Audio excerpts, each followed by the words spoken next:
काय म्हणता भावानं, आणलं ना गरमीमध्ये खतरनाक थंड प्रोडक्ट एकदम जबरदस्त, कमीत कमी रेट मध्ये कॅमेरा पासला ना.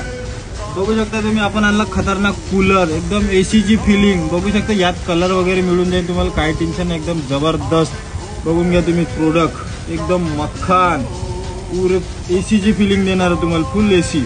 बघू शकता यात तुम्हाला कलर व्हेरियंट मिळून जाईल. त्यानंतर हे तुम्हाला कलर हे बघू शकता, चेंजिंग वगैरे सिस्टम आहे, इकडं फॅन आहे. त्यानंतर हे वगैरे सिस्टम दिलं आहे, मागं पुढं आपण रोटेट केल्यासारखं करू शकतो, काय टेन्शन नाही. हे बघू शकता, एक कलर वगैरे चेंजिंग होते, जबरदस्त आयटम आहे. कॅमेरा पासणार रेट राहणार मात्र 349 रुपये, किती 349 रुपये. व्हिडिओला सर दाबून करा, शेअर आणि व्हिजिट करा, घेऊन जा आपला मनपसंत खतरनाक कूलर आणि घ्या थंडी मजा.